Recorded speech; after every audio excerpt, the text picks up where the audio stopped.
Welcome back to Football 301. I'm your host, Nate Tice. Week 18 is here. The final regular season week of the NFL season. And we're going to preview it today with the three big matchups with the biggest playoff implications. There's other games that might decide seeding, but the games that are win and in, kinda, in the NFC South, because there's another team that just can't help themselves and make everything convoluted and complicated. And then we got a couple other fun games to talk about. But to help me do that, like every preview show, like every Thursday, Happy New Year's, by the way. Charles McDonald, Mr. Forver. It's great to see you, Chuck. Happy New Year's. Happy 2026. Great to see you. Good to see you. This is being very brave to start off the new year. I hope my voice holds for this show. I'm not sick, but I did a little bit too much last night. So, you know, we're bringing it in with style. We're bringing it in with style. But I can tell you what, having a better time today than Texas Tech's quarterback. That's for sure. Whew. Yeah, you are. There's a famous, not famous, but there's a story. Jim Brewer, this like old SNL guy. If you see it, he was in Half Baked. If you saw him, you know him. He was talking about Jack Nicklaus was visiting the SNL studios one time, and he had his sunglasses on, and they're in the elevator. And Brewer always looks like he's stoned or hungover, just because how he looks. And Nicklaus looks at him. He's like, "You look how I feel." And that's the Texas Tech quarterback. Right yes. Yeah. A little sluggish. You might be a little inaccurate today. Yeah. A little dragon. Just not a lot of thoughts going through, but we're just gonna fire him off. But no, it's gonna be a lot of fun. We'll preview these fun games, and we'll get you out of here, and you can watch the Georgia Bulldogs playing Ole Miss. How do you feel about that one? Well, first, we need to watch the best team in the country. Apparently, Indiana getting no respect against Alabama for some reason. I don't get it. When they've done nothing but whip everybody's ass this year. I've been trying to explain to people. Everyone's like, "Well, Indiana's just well coached." It's like, yeah, they also have 6 top 100 players and the Heisman Trophy winner at quarterback. That's going to be the number 1 pick. Like, it's not like they're first in all the underlying stats. I know. I feel like I'm going crazy. I'm hearing all these comments going like, they're favored by a touchdown over Alabama. No way. Alabama's going to run them off the field. It's like, have you guys watched this team? Like, they're really good. The last game they played was the Big Ten championship game, and maybe the Ohio State game doesn't look as impressive, but it still does. Like, that defense is still, you know, as good as advertised. Trenches. And they went on the road to beat Oregon, who many people are saying is just going to waltz past Indiana if they play each other in the college football playoffs. Like, how are you coming to that? Indiana went there and beat the crap out of them.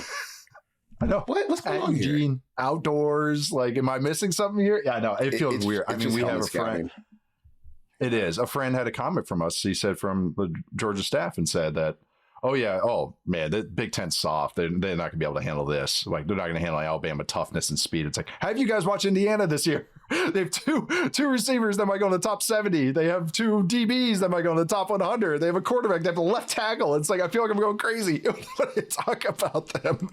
It's just, they're undefeated for a reason. Yeah, it's crazy. But maybe they lose today and we sound stupid when this comes out, but I don't think they will. I think I'm very excited to watch those games. I'm excited to watch week 18 before we get into the fun playoff race, the dance. We got a couple deciding matches, a couple eliminator matches, which should be very fun to talk about. So let's do it right now. Time to get lost in the sauce.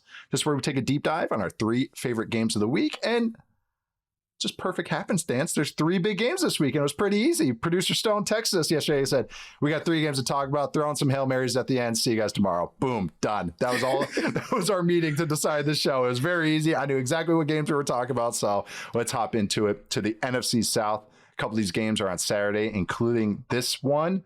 The NFL just goes, okay, we'll start. Whet your appetites with the decider games on Saturday. You know, there's no fantasy for the rest of the day, Sunday. And then Sunday night, we'll cap it off with another game that decides it. They like to bookend this weekend. I understand. But let's go with the Panthers at the Bucs. The Bucs are a field goal favorite at Raymond James. Whoever wins this takes the NFC South in the 4 seed, unless the Falcons win and beat those Saints. And then Carolina just wins the division anyways, because that's very NFC Southian. I don't think there anything is more NFC South than that right there. No, so especially this year. Yeah. Just an awful division. And it would be the perfect way for it to end. Tampa Bay wins this game on Saturday, and then you have to sweat the latest like stat edition of Falcons Saints to see if you get in. And I feel like that should just be like we should just stop here and examine like everything we know about the NFL playoffs and how it's structured. Because what are you talking about? Like two teams that have been eliminated for quite some time now, even though the Falcons could be in an 8-9 3-way tie, they've been eliminated for about a month now. They had no chance to get back in this. The fact that it could end to that it comes down to that, it's crazy. But I guess that's what we kind of deserve with this division. We were talking to our friend Ben Solak early today about who's going to win the game. I'm like, dude, the Bucs are going to win. That's my pick. The Bucs are going to win because they have to win. Because it has to come down to the Falcons Saints game. It has to come down to the other games. Yeah, Kirk Cousins versus Tyler Shuck.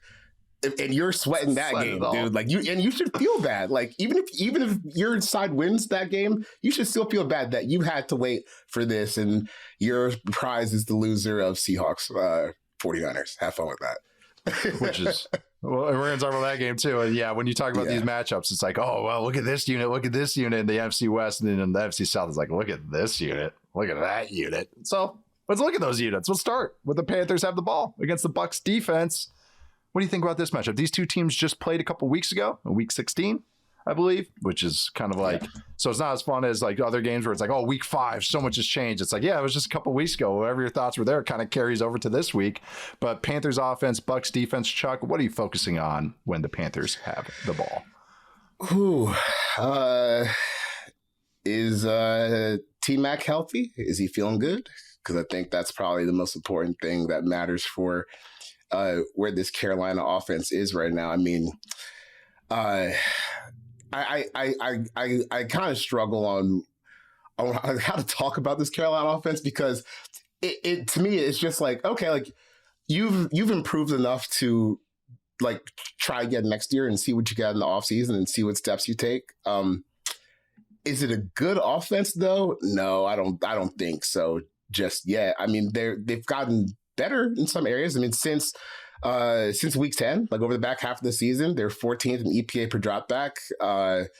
They're, about like slightly below average team in most of their EPA stats. The rushing success rate has fallen off a cliff, but I mean, man, they just don't score much.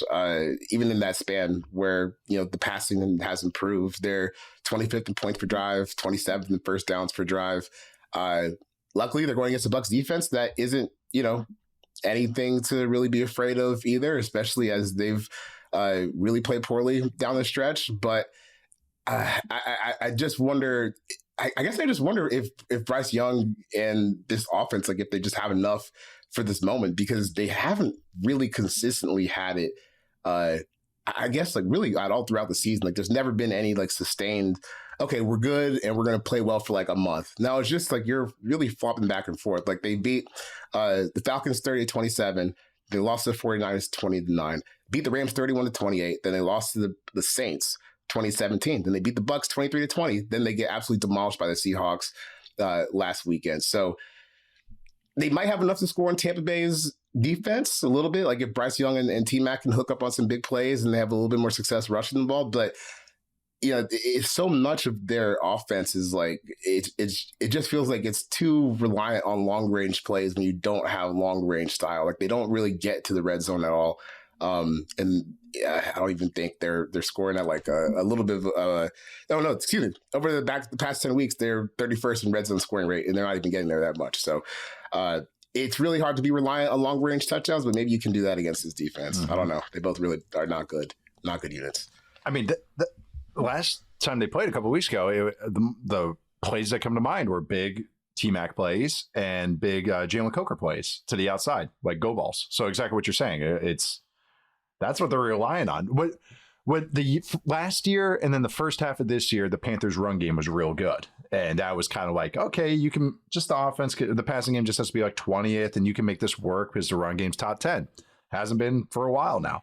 That run game is one of the worst in the league, actually, which is crazy because it's just like what their identity as a team is. I think it's just because the defenses aren't threatened by everything in the passing game so they can just tee off on the run game and just take away the strength and just say, we'll live with giving up some go balls, like, because we don't think you can consistently get them.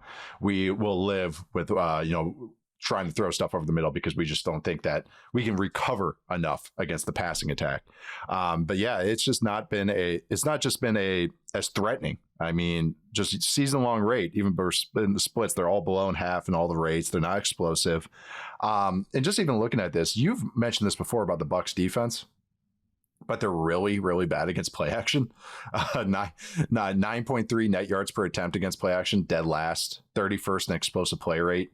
Which is at 25.4%. So they've allowed 104 pass attempts against play action or defended 114 pass attempts. 29 of those have gone for 16 or more yards. That's an absurdly high rate. 20% or 21% is like the NFL record or the modern day record. I think it was the Great Show on Turf Rams. So like historical rate play action, how they defend it. But the thing is, it's not like I watch the Panthers and go like, yeah, Bryce Young under center doing play action. That's exactly how they attack. It's like, no, they're a gun team. They want to be an under center run team, but they can't really do that because they can't really do play action off it. They don't want Bryce Young to turn his back, and they don't want to bootleg him because he can't get to the edge quick enough. Then they have to go to the gun, and they don't want to run Bryce Young too much because he can't take too many hits. And that's the thing is when you go against this Bucs team, you should run from under center, and you should involve the quarterback in the QB run game. It's just that's not what the Panthers really do. The Panthers defense versus Bucs defense versus shotgun and QB runs, or shotgun runs, QB runs, yada yada. They're 30th in EPA per rush against QB runs. They're 24th in rushing success rate against QB runs, 14th in EPA per play. But the Panthers did it once last game, and I really liked it against this Bucs team. But it's not their fastball. It's not Cam Newton. It's not Josh Allen. It's not healthy Lamar. It's not any of these teams that run their quarterback fairly often. They should, because this is like a playoff game. Like these are the games that it's fine to run your quarterback 4 or 5 times, but they're a little scared to because of Bryce Young. I mean, they've already had comments. Dave Canales already came out and says, yeah, we can't do QB sneaks with him because he's 190 pounds soaking wet. It's like, God dang. It's true. And that's why I feel like if you just point out facts, it's just like you feel bad, but these are the facts of the Panthers. It's just it's not very threatening. I really like a lot of the players. I really like Coker. I really like T-Mac. I really like Mitchell Evans. I even like Tommy Tremble. I like the running backs. I like a couple of the linemen. Bryce Young kind of limits a lot of what you can do, especially with the run game kind of dropping off. So it's hard to just go like, yeah, they can do this. They did it a couple of weeks ago. But again, it's the NFL. Do it again. Do it again. Yeah. Do it again. And we'll see if they can do it again. That Rico Dowdle run that he had feels like it was multiple seasons ago at this point. He was like he had the Cowboys game and the Dolphins game, and then he ran for 130 yards versus the Packers. And I'm not sure he's even crossed past like 60 yards since that game. Or if he has, he definitely hasn't crossed 100 yards since that game. And most of these games are like, 3 yards per carry. So that's a really sharp fall off. Really sharp fall off. I don't know. Like call, this, he hasn't crossed 60 since then. 53, 45, 38, 58, 49, 29, 59. Yeah, that's just not going to cut it. That means it's a little surprising. I think that they've been like this bad at running the ball lately. But I think you gave some good ideas as to why. I mean, but it's also just like, man, I know they haven't had a good rushing defense, or good rushing offense, but you can still run on this, guys. Like it's just like coughing baby versus coughing baby, kind of, Yeah. It's going to come down to how last game felt, where it was like those couple big plays. It's like defend a couple of the vertical balls. If you don't, like, you lose. If you do, all right. If your offense can score enough, you can hang in it. I mean, look, like even looking at, like, there's just so many splits with this Bucs defense. It's like, all right, against under center, they're 30th in yards before contact versus the run. So 3.29 yards before contact per run play if you run the ball under center. And it's like a healthy amount of runs. It's over 100. 32nd in explosive passes allowed against under center. All the play action splits just mentioned, highest net yards per attempt. 27th in EPA per play against under center plays. 29th in pass. 25th in success rate. 32nd in yards per play. 10.1 air yards per attempt. So like if I was our coach and with a neutral team, I'm like, oh, this is what I'm doing. Under center, we're running the ball. We're going to do play action. We'll do some screens every once in a while. But with the Panthers, I'm like, I don't know if I can live that way. Like, I'm not threatened with Bryce Young dropping back from that. I mean, just all their splits too. Like they're a little weak against the tight ends. They're 26 in EPA versus tight ends. So is it a Mitchell Evans game? 23rd in EPA versus a slot. Is it a Coker game? But last game was outside balls. And also Jamil Dean, I believe, is out for the Bucs as well. So it's like, yeah, there's ways to get them. But again, it's not sorry. Oh, the Bucs blitzing this year. They're 15th in EPA per pass when they blitz. They do force a lot of interceptions. But it's not like the Panthers are good against the blitz. They're 28th in success rate against the blitz. They're 30th in EPA per dropback against the blitz. 29th in turnovers against the blitz. So again, coughing baby. I think maybe that's the best one-liner about this matchup. It's basically just who defends those 3, 4, 5 plays or executes those 3, 4, 5 plays. And yeah. I know. There's not a lot. I don't know. I just kept going through every stat trying to find something to like hang my hat on with. Bryce Young in 5 games against Todd Bowles, negative 0.04 EPA per dropback, 38% success rate, 9% sack rate, 10% throwaway rate, 1 fumble per game.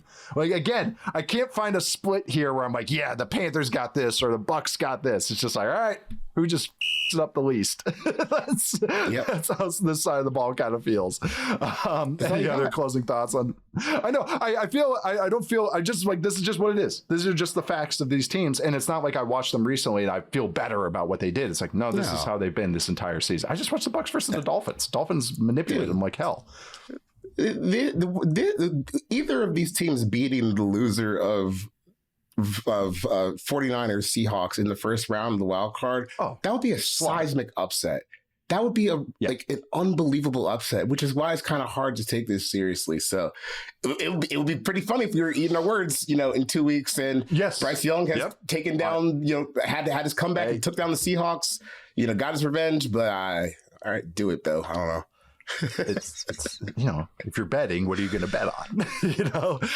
I will say, rewatching that Dolphins game, Patrick Paul, left tackle for the Dolphins, very nice, very good player. That's going to be my breakout player for next year for the Dolphins. He already broke out, but no one knows that yet.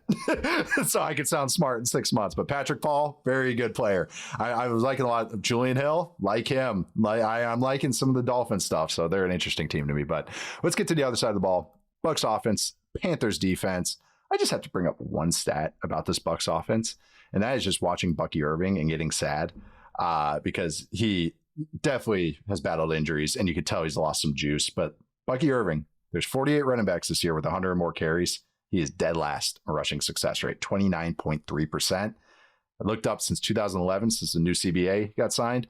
He is 651st. 680 running back seasons with 100 more carries in rushing success rate. 651st out of 680.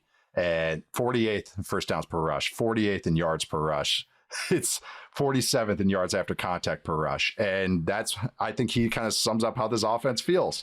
This should be better, but it should be. Looks slower, looks off, looks wrong, looks inconsistent. And he's kind of the canary in the coal mine for this entire offense. But this matchup, this side of the ball, Chuck, what are you focusing on? Any position battles, any matchups, or is it Baker just has to keep his pants dry? The matchup, Baker Mayfield versus Baker Mayfield. I think the semi-interesting thing about this offense is they've been moving the ball better a little bit lately, but they've just hamstrung themselves with so many turnovers that it hasn't always mattered. Like just since week 15, they're actually third and first down per drives, but they're also third last in turnovers per drive. So that kind of evens out to a dead even 17, ranked 17th in points per drive, 2.2 over that span. I kind of think that that's going to stay the same. Only because the Panthers defense, like the one thing that they've, and it's tough to rely on this, even like game to game, but they have been able to get turnovers this year, even when you go back to how they were able to beat the Rams in that game. That's kind of been like their saving grace, because it's not like this has been it's not like this has been a good defense all year, even though they have gotten better recently. I think Ajiro Vera is probably like, see, look, you guys get me just a couple players that have some potential, and we can be like, a slightly below average defense by the end of the year instead of the worst thing you ever saw last year after Derek Brown got hurt. I do think like if you start maybe stacking personnel, the Bucs, like they could like find rooms to maybe have some success through the air, but again, like I just don't trust them not to turn the ball over right now. They've just been so sloppy this year in a way that, I guess, Liam Cohen really was like the whole linchpin for that offense because it's all just kind of gone to without him. And like I said before, even though they're moving the ball better recently, like even in the past month, their fifth in success rate, still turning the ball over so much that you're not even scoring enough to make use of like how you're moving the ball. So that part I don't really see changing here. And maybe Carolina, they'd have just enough now. And some of these guys have developed, especially in the front, where you can harass Baker a little bit and force him into these throws and continue that streak of being able to intercept the ball. But it's not even like the Panthers are getting a whole lot of pressure. I guess like I feel the same way about this side of the ball as did the last one. I don't know.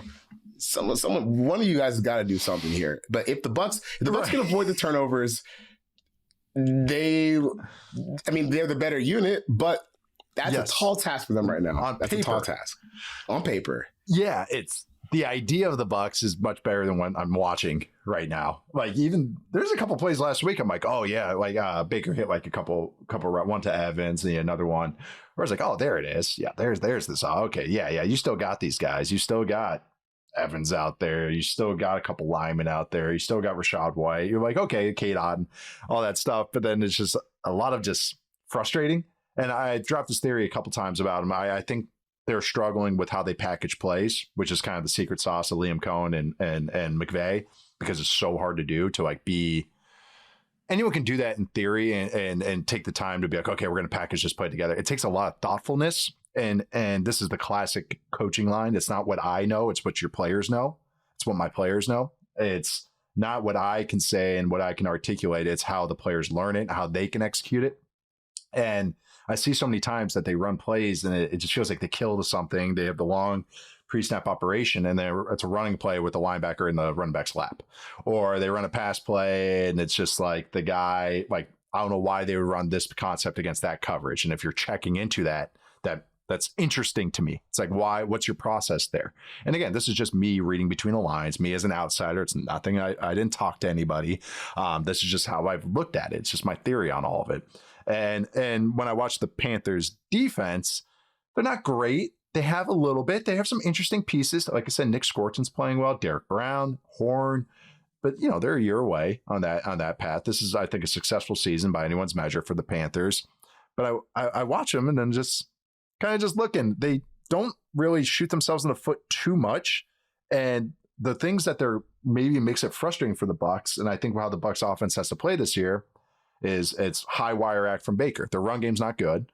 And Baker, big plays is how they've lived this entire season, either as a scrambler or down the field.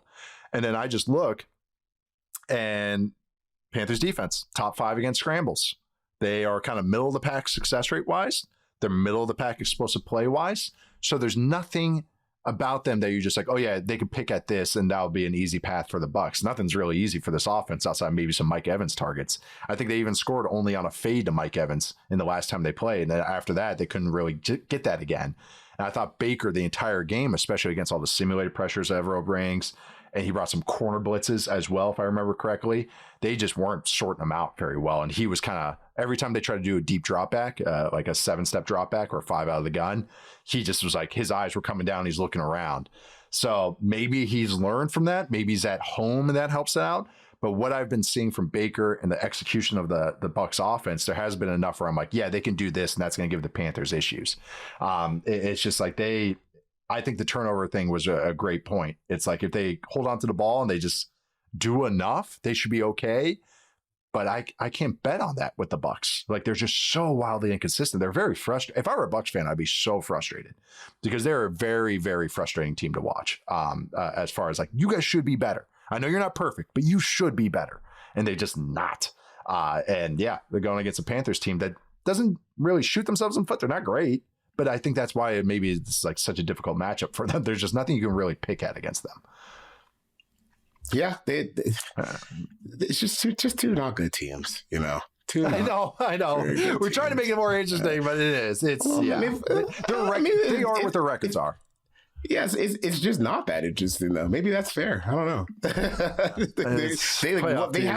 We gotta make them interesting. This game matters because the NFL says that it does, and that's enough for us to watch it. That's enough for us, to talk about it for this long. But ultimately, I'm hoping that we don't have a result on the NFC South going out of that game. Like if the Bucs win that game, and we have to wait for Falcons Saints. I mean, that's what this is really all about. That's really what I'm looking forward to. So like I've been looking at ways like where you just want to make that game interesting, just for the sweat, just for the NFC South collective sweat. It's the only thing I have until Arch Manning declares for the draft, basically. So yeah. I'm loving my Arch Manning takes right now. So, would you post on Blue Sky? You said like we will continue to keep betting on big, strong, athletic, accurate quarterbacks until it fails.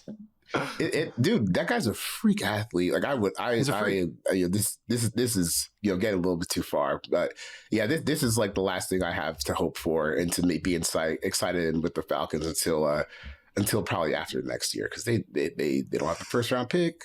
They're gonna have to get worse to get cap space. So yeah, we'll see what's going on. Hey, Matt Ryan might be in the front office. That might be fun. There you go. Sell some tickets. Have him waving, kissing babies. That might be that. I love Matt, so he can do whatever, and I'll be fine with him. And he knows that nobody's going to be really signing up to go just see him. You got to give him a little bit more. My buddy went to the Rams Falcons game on Monday night, which was a great game, and he was just like, "Oh wow, this is a ghost town. Nobody's here." Oh yeah. So that was a Monday night game too. Oh, no one wants to deal with that Atlanta traffic either. Oh man, I used to have to. We had played Monday night against Chip Kelly opening the season, and I think it was a doubleheader Monday night game. And I lived in Buford, Georgia. Like the Falcons practice in Flowery Branch. It's like an hour outside the city, if that more. And I lived in Buford, and it was like, and they warned us. They're like, okay, you have to be there about 2 hours before the game. I would leave 4 hours before the game starts to get to the stadium to deal with the traffic. And they were right. It took me like an hour and 40 minutes to drive just to get to the freaking game. When I picked up Jadeveon Clowney, sorry, we're getting way off script here, but this is more fun. I picked up Jadeveon Clowney on a top 30 visit. We're driving, and it was him and like one other player, I'm trying to remember, but driving, and he was fine. It wasn't like egregious or anything. And finally, he looks at me after like a half hour and he goes, where's this facility at? I go, oh, it's in Flowery Branch. He goes, are we going to South Carolina? Because, he's from the area. And I was like, no. I was like, kinda. And he goes, kinda. Man, you guys should be the Georgia Falcons. What are we doing here? and that stuck with me. It was like, even Clowney at 20 years old was like, this is outrageous. He picked me up in downtown Atlanta. Yeah, this is a hike out here. All right, your predictions. You already have the Bucs pulling this off just to make the Falcons Saints interesting. They spiritually have to do this to end this the right way. So that's what I'm hoping for. The right way. The NFC South way. Does the Falcons Saints rivalry have like a nickname, or is it just the Falcons Saints rivalry? Yeah, it's just the Falcons Saints rivalry. It's just sad, just disgusting. Yeah, real gross. The battle, the first in the traditional Deep South. They used to be. They both were in the NFC West. I remember that because my uncle played for the Saints. I remember that. But anyways, I am going to go with the Panthers just to make this interesting. The Bucs are just rewatching that Bucs Dolphins game. It made me sad almost to watch the Bucs. I don't feel great about the Panthers either, but I'm just going to go with the Panthers just to make this interesting, even though I kind of like your prediction, though, just to make the Saints-Falcons game interesting. All right. We're going to take our first break, and then we're going to come back with another game we're going to get lost in the sauce with. We're going out west to the Bay Area. See you guys in a sec. We are back. Let's go out west. Seahawks at 49ers. These teams haven't played in a long while. I haven't played since week 1, if I remember correctly. So whoever wins this takes the NFC West and the 1 seed, which I think is significant, especially how these teams play at home. Actually, the Seahawks play pretty well on the road, so maybe not as significant. But always nice to get a bye more than anything, especially I think these playoffs are going to be so wide open.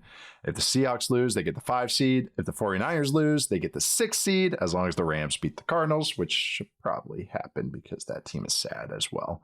All right.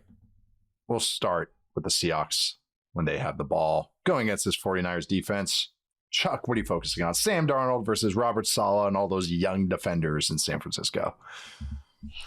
I mean, I'm more interested in this than I would have been maybe a month ago, only because like the Seahawks offense, they've just been, I guess, like inconsistent is probably the best way to describe like where they've been kind of over the back half of the season. Like even when you go back to like some of their wins where they've won by double digits, like back-to-back weeks they had the blowout win against the Vikings, and then they beat the Falcons 37-9. In that Vikings game, I mean, that was just, dude, I mean, Brian Flores has been a warpath the second half of the season. Like seriously, that defense has been incredible.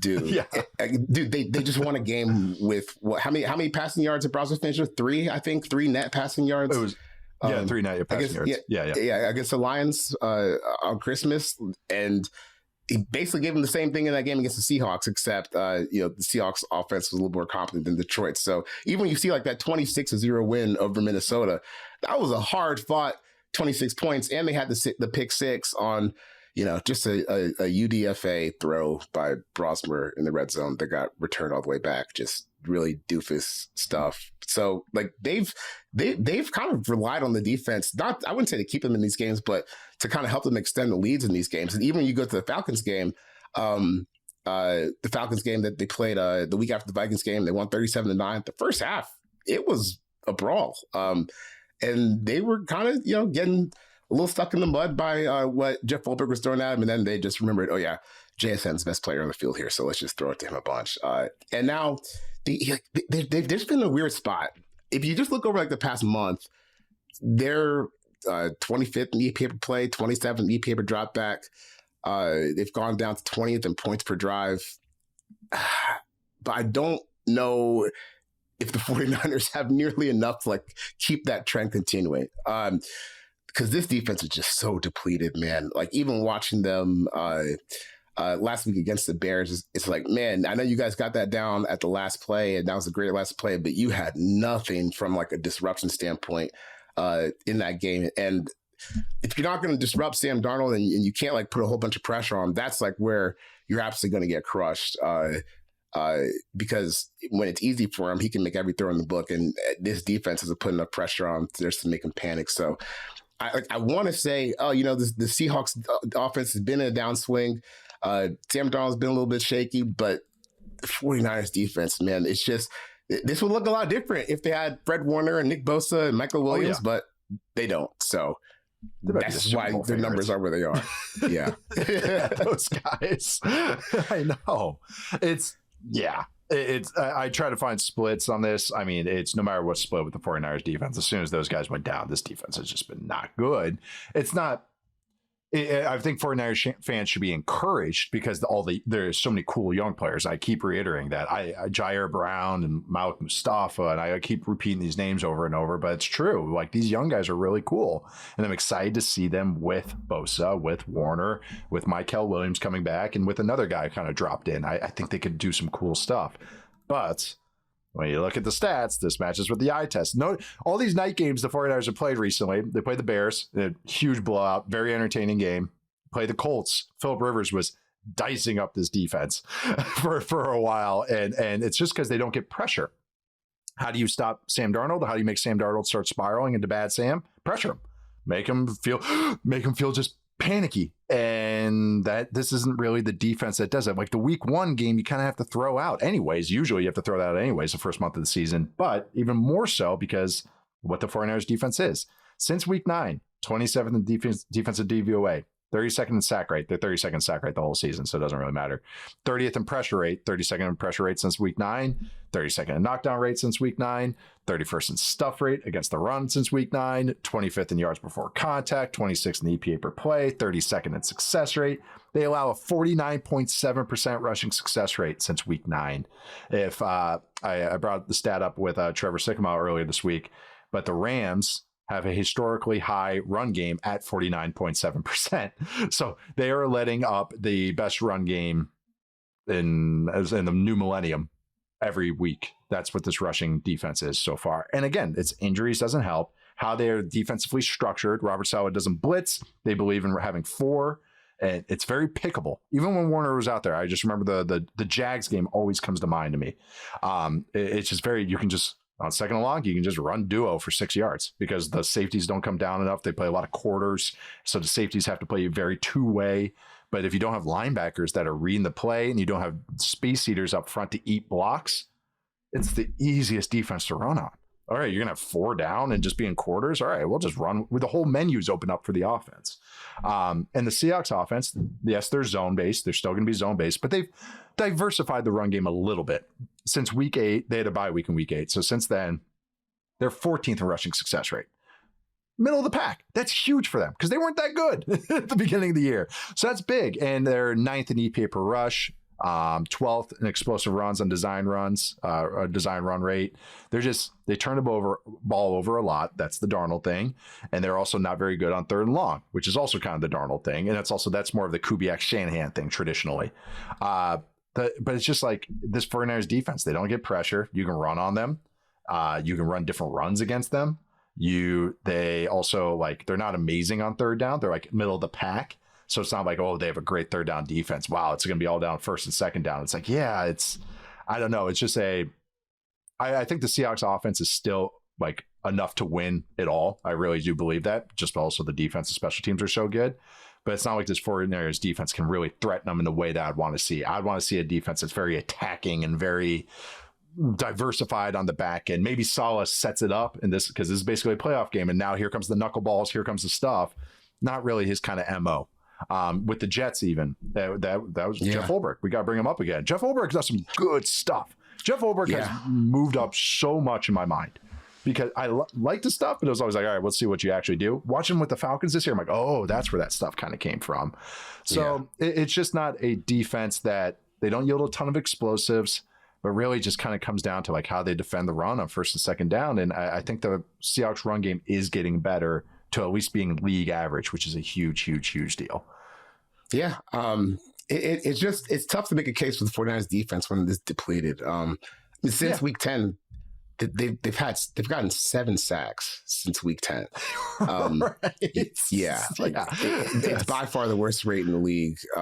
They're at 2.7% in that time span. The Bills are 31st at 4.4%. So that's a pretty sizable fall off from even where the next worst team is in that time span. Yep. And man, you can feel it when you watch them play. It's just even last week, Caleb Williams was incredible in that game.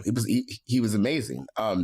Maybe things will be a little bit tougher if you could get a little bit more pressure. Every once in a while, somebody could beat a block. It's kind of funny that Robert Saleh, he's almost found himself in a similar situation to where he was with the Jets as far as just his arc with Bryce Huff goes, where it's oh man, this is not enough actually, but you keep winding up where he's got to be the guy for you when really he's a number 3 pass rusher. When he's number 1, you start to see all the size limitations and stuff like that. And then at times they just kind of end up being a small defense out there. So you're a small defense. You're not really getting a whole lot of pressure. Just tough sled. So even though I want to fade Seattle's offense here a little bit, and maybe I will actually when they get into the postseason, I just don't think San Francisco has enough juice here. I think this could be a pretty big game for Zach Charbonnet, a bounce back game for Sam Darnold, just because the personnel is overwhelmingly favored Seattle. Yeah, they just have to kind of play average, and I think they'll be fine. An average performance for them, average performance for them is less than 2 turnovers, fewer than 2 turnovers, and they should be all right. I just looked up too. This is my last kind of thought on this, because the 49ers too, they play a ton of nickel, And going against the Seahawks that have been using a lot of fullback recently, but then 2 tight end looks. They love the multi tight end looks. So yeah, the Seahawks on first and second down are 5th in plays with 2 or fewer receivers. Okay, 49ers against plays with 2 or fewer receivers this year.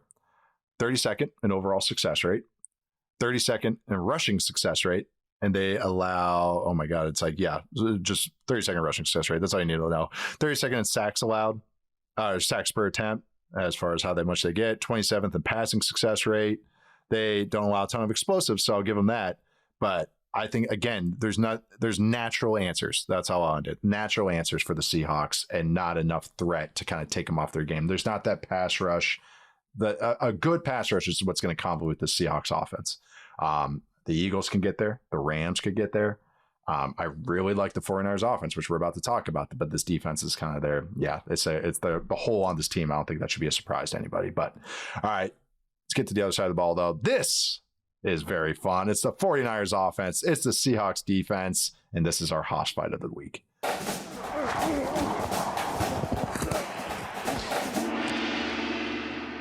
Yeah, baby. Here we go. This is the heavyweight battle. This is it right here. Seahawks defense, 1st in DVOA, 1st in weighted DVOA, 3rd in EPA per play. 49ers offense, 1st in score rate, 2nd in overall success rate, 2nd in EPA per play. I believe they are top 3 in DVOA on offense. They are 2nd in DVOA on offense. This is a heavyweight title for week 18. Cannot wait to watch this side of the ball. Chuck, what are you focusing on with these two? I would call them behemoths. When I was writing about this game earlier this week, it feels like the 49ers are like the sneakiest potential number 1 seed that I can think of. It's just like we got to week 18. Titans like, a few years ago had one of those. Yeah. They're like scary. Yeah, it's the Office meme. Yeah, like, whoa, you're right. Yeah. Yes, exactly. It's like, what do you mean if you win, you're the number 1 seed? Where did that come from? Is that the Rams? But they've earned it. I mean, dude, this offense is scorching right now.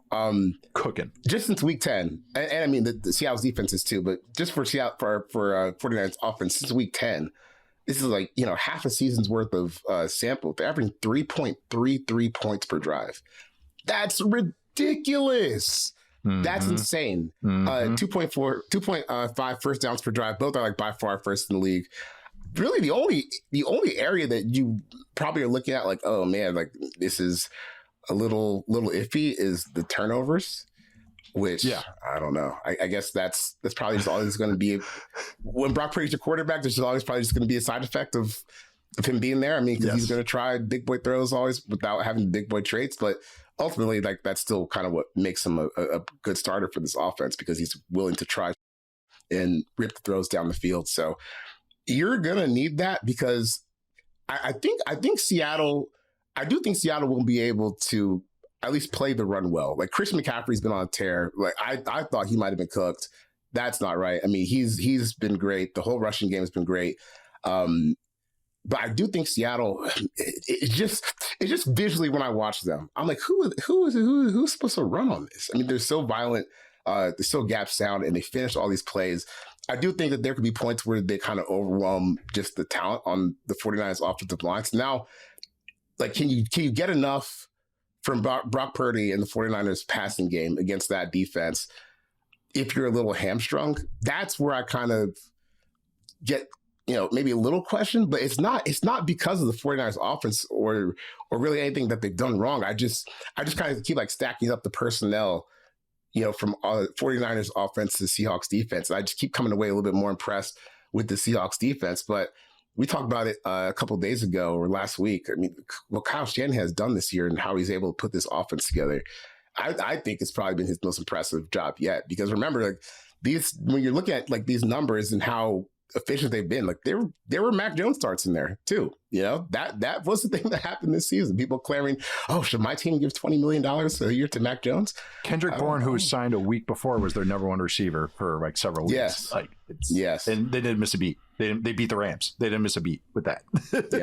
Yeah. I mean, they're scoring on everybody right now. It's so crazy that they've been able to turn this around so quickly. Because I remember, we're sitting mid-season I think they were like 6-3 or 5-3 after they got, blown out by the Rams. Like, man, like what's going on here? 41 points. Then they scored 40 points 2 more times in the 6-game span. They're 6-0. And it doesn't look like anyone can really stop them. But I will say, of the units that they played against recently, this Seahawks defense will definitely be the toughest one. The Browns defense, gave them a little bit of trouble, but ultimately, as the game went along, they just didn't get enough from the other side. And, you got just kind of strung out. Titans, Colts, Bears, they absolutely dumped on them. And the Cardinals was the other 40-point game in that span. So this is a big jump in terms of like defensive talent that they're facing, but it's not easy to score 40 points in the NFL. I don't care who your opponent is. You're doing that consistently. You did that 3 times in the past 6 games. I said 3.3 points per drive, dog. Like, that doesn't make any sense. Like, greatest of all time offense territory is that 3. If you're consistently getting 3 points per drive, they're past that. Right. So I don't.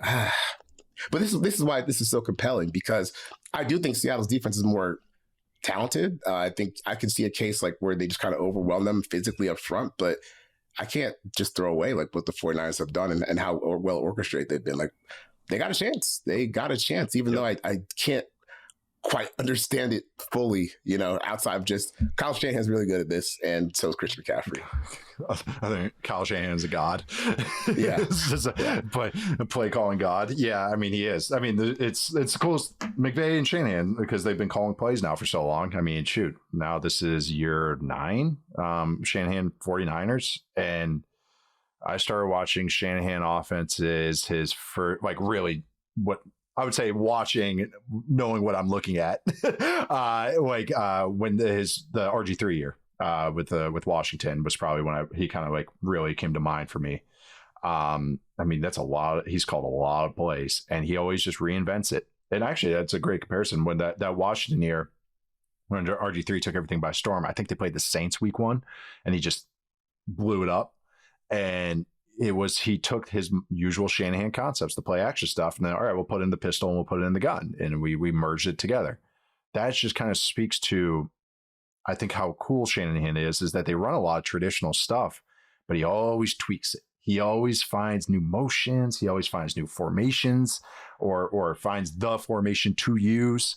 How he uses use check is just so cool. Like, as the true adjuster and moving him and changing gaps. He understands defenses as well as anybody. Like, their passing concepts, I've always wanted to talk to him about this. They'll do a lot of stuff where like a guy will run out and then move back in, like almost like a whip route. And why he's doing that is he's messing with match rules. And I've always thought that was fascinating, because he was the first guy I saw do that, and he did it well before anybody else. I would say 5 years before that became a little bit more popular, probably because some of his assistants went everywhere. But it's just so cool just to watch, like, how this a guy that used to just run nothing but outside zone and occasionally sprinkle in a changeup is now just running a little bit of everything. The zone stuff's still there, but they'll pull guys. How they have tweaked how they even do what they call Zorro, where a guy helps out on the outside zone block. They'll now have a guy hit the guard or help out the guard instead of the tight end. Like, I don't know. They just manipulate, like, every adjustment you can make on these staple run plays he'll do. And it's just very cool.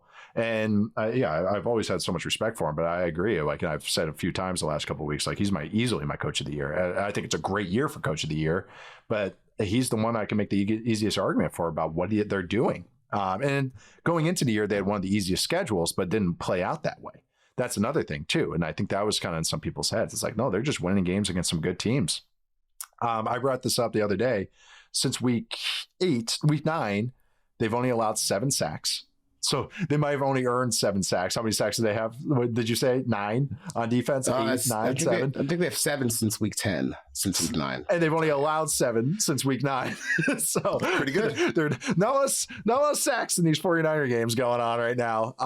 But that just speaks. I was worried about their old line, and it's just like he finds guys that work for him. They had a 7th round guard playing. Like, he always finds players.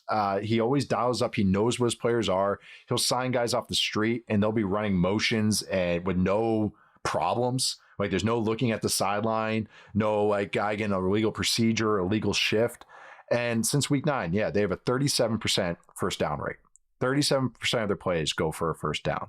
And just for context, that it would be first if it were a season-long rate since 2000. Since 2002, I'm sorry.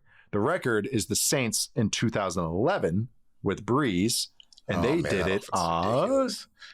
That offense was ridiculous. The defense was stinky, right? Awful. No, the defense was good. Awful. Horrendous defense, but yeah. Yeah, the offense was awesome. 35.5% is the record. 2006 Colts is second, 34.9. Then you got 2018 Rams, 2016 Falcons, 2018 Chiefs. The best offenses you've seen. This since the back half of the year, they're above that. And that's just remarkable to me. That almost 42 out of 5 plays that they run earns a first down. That's insane. Since 2002, the average is 28. He's just almost so much better. And I also mentioned another offense they did. And even if you just look at the season long rate, they're in first. It's a little bit lower, but if you look at the season long rate, they would rate 33.4%, which is 24th since 2002. 24th out of 768 offenses. And this is just an afterthought to the 2025 season. It's just remarkable what they're doing on this offensive side. And I don't want to take away anything from the Seahawks defense because they're probably the best defense. I think they're the best defense, them and the Texans to me. And what they can do, it's really cool. They can defend the run by playing too high. And usually against a 49ers defense or a 49ers offense, a Shannon offense, you have to play single high because they're going to run the ball. 49ers run game has gotten way better in the back half of the year. It's they're above average now in the run game wise. Or they're fifth actually in running back rushes, especially in the back half. Yeah, they're fifth. Just in running back runs. And it's just now they go against the Seahawks defense that can do the things that usually makes it hard on these offenses. We can defend the run from too high because that limits the big plays you can get through the passing game that you can manipulate us this way. So they're going against just an amazing defense too. And that's why I think this side of the ball is going to be so much fun. Anything that you think is pickable for these units, Chuck, I asked this because I have one thing on the Seahawks defense, but anything that maybe just comes to mind that's maybe just one little thing that can be the what is it at Helm's Deep, Lord of the Rings? The little you said the little thing, under the little bridge, the little trough there. Man, I think the one thing that I would be scared about if I was a 49ers fan, just looking at this from the offense perspective, I think defense is a lot to be scared about. But from an offense perspective, if it gets to a point where, DeMarcus Lawrence and Leonard Williams and all those guys have just beat the crap out of our offensive line, and now it's down to Brock Purdy. Can he do this without turning the ball over? That's my thing for the game. Can Brock Purdy do this without turning the ball over? Can the 49ers do this without turning the ball over? Because that's it's the only real blemish that has kind of popped up with this offense. And I understand. I think that's just a function of when Brock Purdy's your quarterback, you might just have to live with those risks because, like I said, he's going to take chances that maybe he shouldn't. But hey, a lot of times it works out. If you throw it down there enough, acceptable risks. It's acceptable risks. That's right. Yeah. It's acceptable risk. Every once in a while, he's still good for a WTFer every once in a while, but mostly they're acceptable risks. Even when you think he probably shouldn't take them, you can kind of see the reasoning why. This defense is really not forgiving with that stuff, though.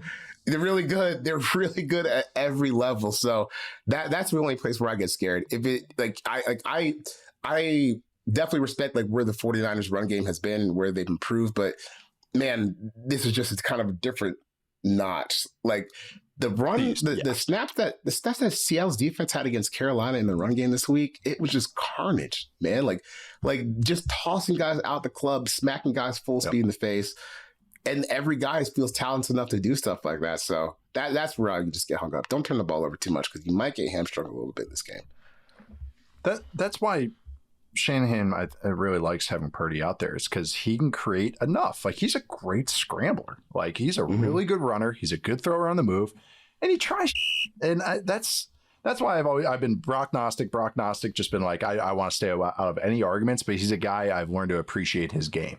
Do I think he's one of the best? No, but I do think he's a good starting quarterback that it helps add just a little bit higher ceiling to the offense. That it's just okay, they dialed up some stuff. He can create enough, and he's not Jimmy G just standing there like a statue. Mac Jones is actually actually a fairly efficient scrambler, but he's not going to create like Purdy does. Purdy's a lot quicker and faster and more explosive as a player. I think that's maybe the best way I could put it. Mac is accurate and everything, and he'll push it when he has the opportunities, but Purdy's willing and able. Purdy can make a mistake and he comes right back. It's like, that's the one thing I commend about him. He's just very even keeled, which I think is, again, why Shanahan likes him so much. You can tell Shanahan loves him. Like there's a play, I think he was mic'd up, and Purdy did something right around it. He's like, go, way to be a football player, Brock. And it's like, yeah, everyone thinks that, Shanahan wants everything just dialed in perfect, which he does. But you got to understand, like, especially with the NFL, you got to let football players be football players, and you got to let them go make plays for you. And that's why I think that's why he likes him so much. He can kind of take him, just over the edge a little bit. I also looked up what the word was. It was the culvert of Helm's Deep, which was just a little drain, but culvert is the word. But for the Seahawks, I found one little thing. 28th in EPA allowed to tight end targets. 18th in DVOA. It's not awful. 28th in explosive pass rate to tight ends. 29th in EPA per pass. 28th in yards per game. They play a lot of two high. That's where you attack. You attack the slot and the tight ends. That's the best way to do it. Something to note. I know Kittle's been banged up, but Tongs has been getting after it when he's been out there as well. So that's one thing as well. And also the Seahawks middle of the pack against QB scrambles. So not awful. Again, you're picking out the little things. On an elite unit, you got to pick out the little things and hopefully turn them into something. But this is going to be an awesome, awesome game. Predictions for Seahawks 49ers Week 18 brouhaha. Man, I'm going to go with the Seahawks. I think this is where the late season run for San Francisco, quote unquote, runs out, as I was just joking about whoever loses this game smashing the NFC South winner in the wildcard round. Because I think the Rams are locked into the 6th seed. So the loser of the game, you don't get a bye, but you kind of get a bye. Could be worse. But I'm going to go with the Seahawks in this game. Yeah, it'd either be if the Seahawks lose, it's them, and then I think it's the Rams if the 49ers win, and because right now it'd be the Eagles at the 3 seed, I believe. So it'd be 49ers Eagles, which would be if the Seahawks do win. I'm also going to pick the Seahawks. This is a 4-unit thing for me. That's it. It's there. I think there's 3. I think there's 2 outstanding units, and I just think the Seahawks offense, even if they have blemishes, is at least league average at the very least. And at their worst, I still think they're in that 15th to 20th range. And I think at their best, they're in the top 6 range. They were super explosive. But if you say something like that, the 49ers defense just doesn't have the guns. I respect the house Salah. I think they are well coached. They just don't have the horses. And it's not overwhelming for the Seahawks, but they have more horses. They have a couple Clydesdales that they can trot out there, a couple thoroughbreds they can trot out there, including JSN. So I also going with the Seahawks, but I am loving the 49ers offense and the young defenders that they have out there. All right, we're going to take our last break. We'll come back with our last game we're getting lost in sauce with and our Hail Marys. See you guys in a sec. We are back. We're going back out east to Yinzerland. Pittsburgh, Ravens, Steelers. Ravens at Steelers at Heinz Field. Is not going to be called anything else on this show. It is still Heinz Field. The Steelers are 3.5-point underdogs at home. I believe Lamar Jackson is playing. He practiced on Wednesday, and they sounded optimistic about that. And the stakes of this game, the winner takes the AFC North and the 4 seed, and the loser goes home. A true loser leaves town match. Couldn't really say that with Panthers Bucs because of freaking Falcons Saints game. But we'll start with when the Ravens have the ball going against the Steelers defense. Anything you're focusing on here? These two teams. That's all I'll say. They're almost exhausting to talk about at times, but there are some interesting aspects with them. But we focus on this side of the ball, especially after last week. I'm still not over that Steelers game, the Steelers-Browns game. That was so bad.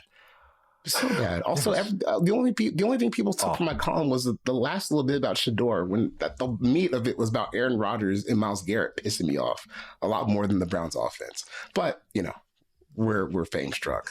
We move on. We power through. We power through. We move on. Look, this is another thing where, kind of similar to the first game we talked about, I do want the Ravens to win this game. Only because I feel like it would be spiritually correct for the Ravens to win this game after what the Steelers did last week in that game against the Browns, where they basically, whether it was Aaron Rodgers and they agreed, or Aaron Rodgers went rogue, or Aaron Rodgers was just dominating, I don't know. At some point, he decided that, not getting sacked, not being on that poster was more important than winning the game and finishing out the AFC North last week. So even though the Browns over the final 3 quarters of the game, they had 6 first downs, just going back and forth with Myles Garrett, just try to win the game, dude. This is a lot tougher than the Browns were last week. And to be fair to the Browns defense, like, they did play a pretty good game. The Steelers offense without DK Metcalf, that is a limited passing game. Yes. I mean, you're just kind of hoping Darnell Washington took like his big Mario mushroom and can run some people over during the game, or else he's hurt. And now he's hurt, right, too. So look, Mario mushroom. Yeah, I mean, they break the huddle and you just hear. Who the hell is that? Number 60 became number 80? What was that? That doesn't make any sense. I guess what I really have here is it's important that Lamar Jackson plays, obviously, because even this year when he's played, and we've talked a bunch about it, like, he's visibly been injured in a bunch of these games that he's played. Their offense is still so much better with him on the field, like, from a down-to-down perspective. I think, if you pull out like games he hasn't played in, you might think the rushing success rate just kind of skyrockets, skyrockets like through the roof. But a lot of that was that Packers game last weekend. I think like over the 4 games that he hasn't played in, they've got like 3 total offensive EPA, and 24 came in that last game against the Packers. So you need him on the field. Definitely need him on the field. Because if you can do that, like, the one thing I'll give the Steelers, man, this defense has gotten better as the season has gone along.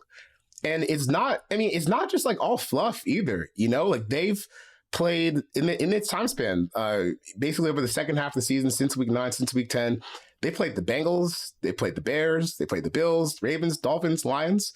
That's a pretty good run. And in that time span, they're 10th in EPA per play, 10th in EPA per dropback. So that's like real legitimate improvement. And this Ravens offense, like, I know we just saw that last weekend, but it's not going to be quite as easy. So to get Lamar back is good. You need him on the field. And I think this Pittsburgh's defense kind of gives them a chance to punch the Ravens in the mouth a little bit. You're probably not going to see Derrick Henry run for 350,000 yards again and 1 million touchdowns. That's one of the best games in his career. But on the Packers side, linebackers running away from the blocks. Yeah, seriously, you're not going to see that this week. But I do think if Lamar Jackson's back and he's feeling good enough, he can make things a little bit more difficult. But even still, like I said, this is a battle-tested defense that's played well over the back half of the season. If they can just get anything from their offense, they should already be AFC North champions, but they're not, because they decided to do whatever that was last week.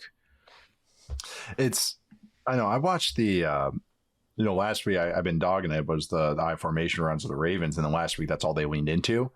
And I don't know, I think it's a little harder of an ask against the Steelers defense. The Steelers defense, I think you get them with single back runs, under center single back runs. I know it sounds like it's splitting hairs, but it matters. It's different attack angles, different ways to fit the run and everything. It's just because of how I think they play up front, where the double teams are. Yeah.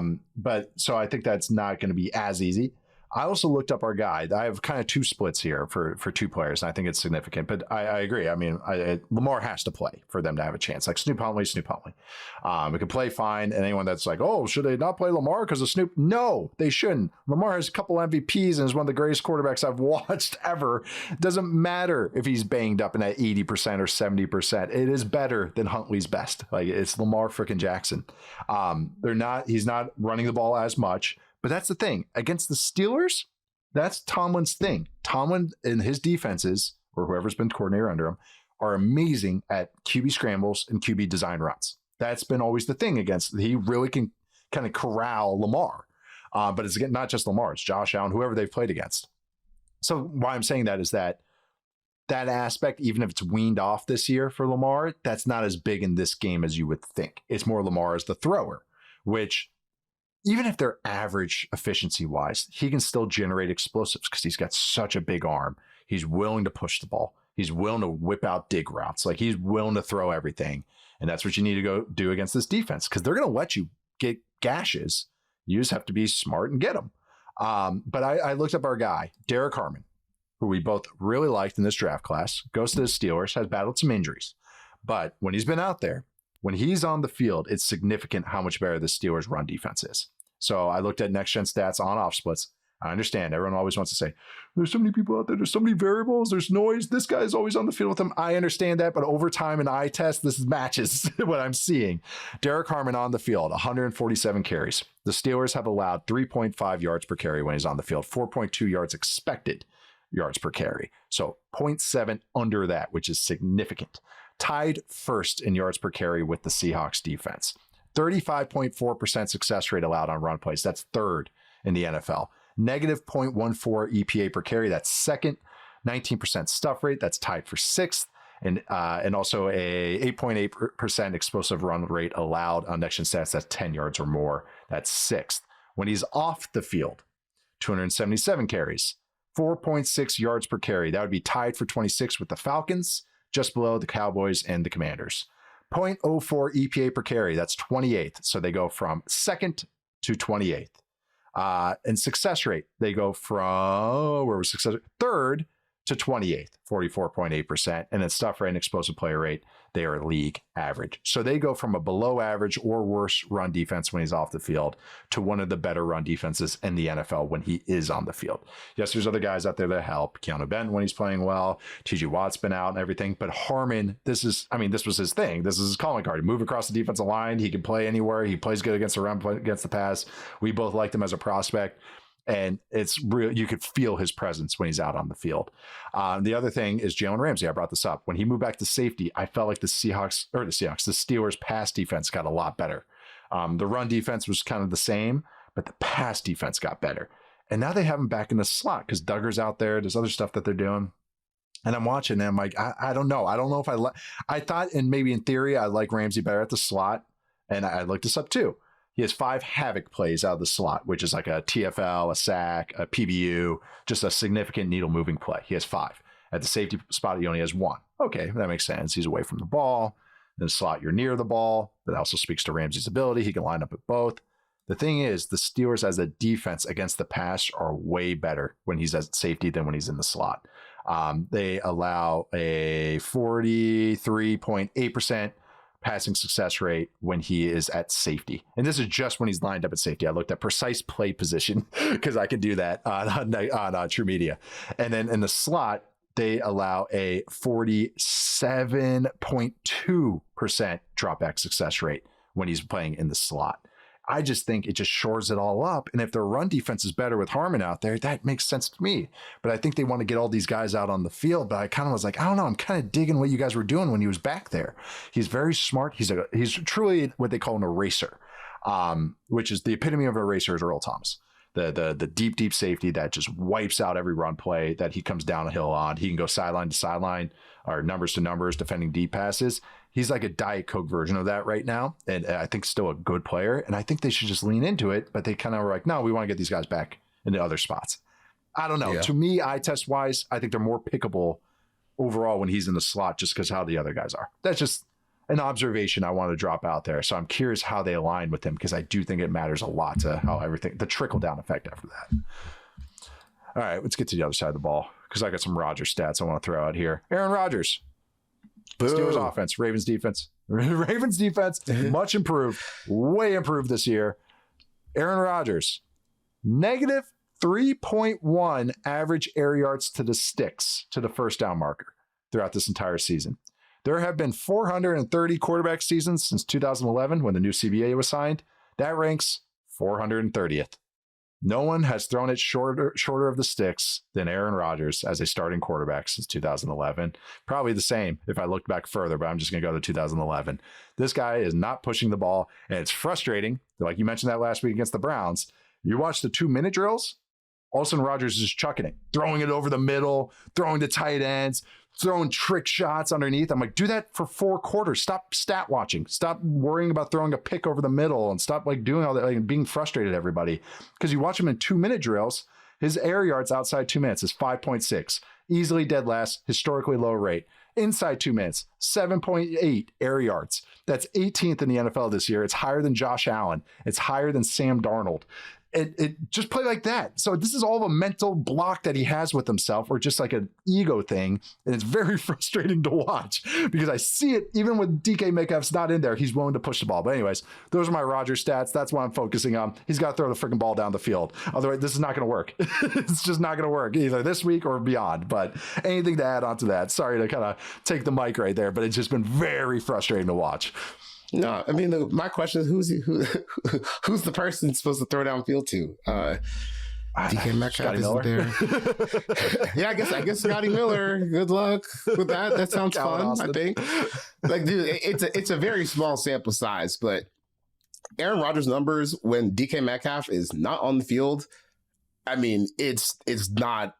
He goes from like basically like average, or maybe it's like slightly above average production to bottom of the barrel. I mean, the success rate drops by, multiple percents. The EPA goes from 0.03 to negative 0.2, basically. Yards per dropback falls off a cliff. Air yards per attempt falls off a cliff. Conversion rate drops by 6%. I mean, it's not really like a workable offense for Aaron Rodgers if DK is not on the field. And, like last week was tough because, he's getting rid of the ball so quick, but that wasn't even his fastest game, like getting rid of the ball. Like I think when I looked it up, it was like his 6th fastest of the year.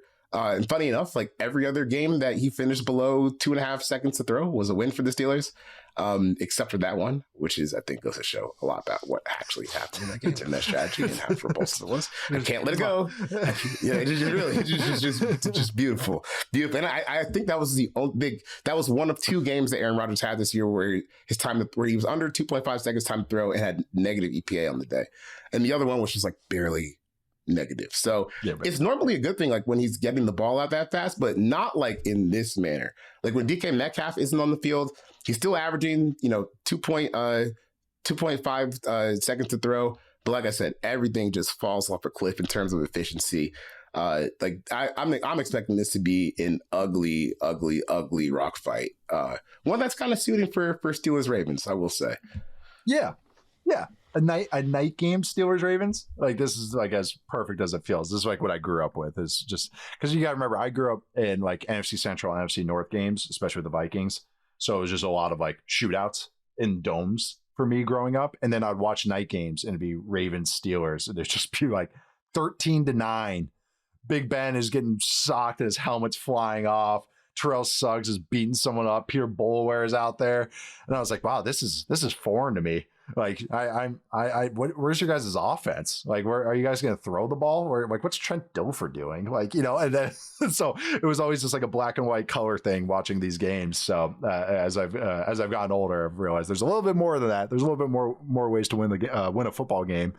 No, it's a good point. Like, who do you throw to? And that's always been the issue with the Steelers makeup was they traded for DK and it was like, all right, you need one more guy. Like, you can do all the tight end stuff, and I like some of the tight end stuff they do, but you need another guy that can line up on the outside. You can't go 12 personnel and just go, yeah, we only have one guy out here that can win on the outside. The other guy's a nothing burger. All right, defense is just run cover 2. I thought they were going to keep George. I really thought they were going to keep George when they traded for DK. You're all in. Your quarterback's 41 years old. Why not?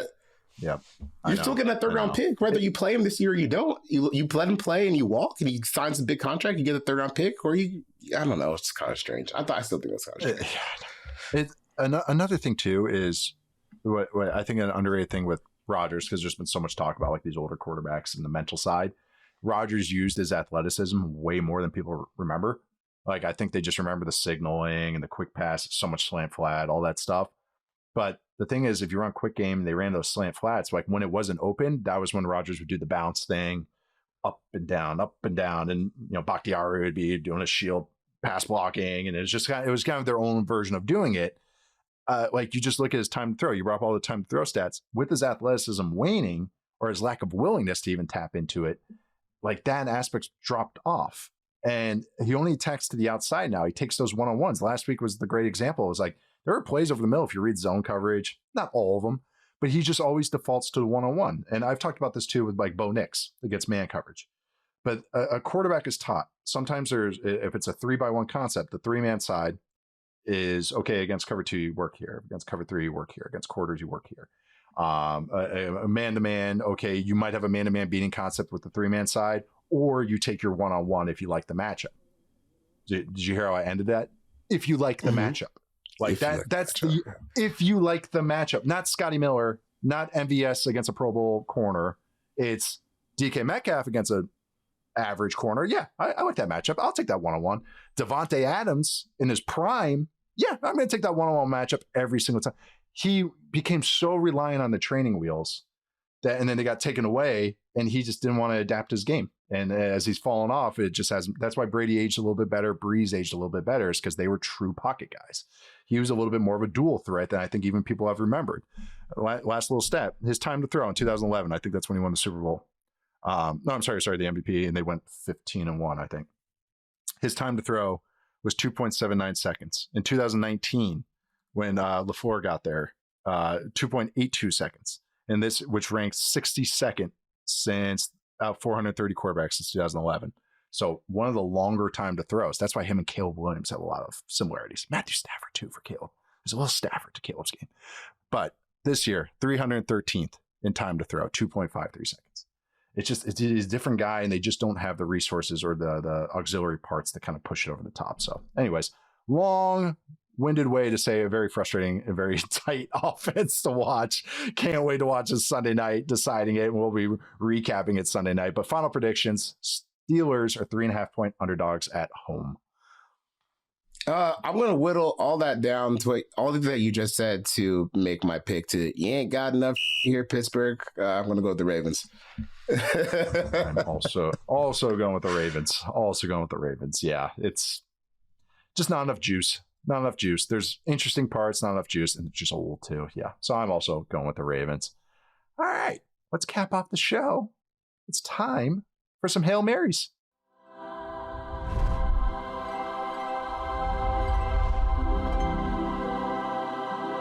Yes, Hail Marys. This is where we throw up a prayer of prediction. We each have 2 this season. This could be it. This could decide it in a competition that we didn't even know was a competition, but it might be now.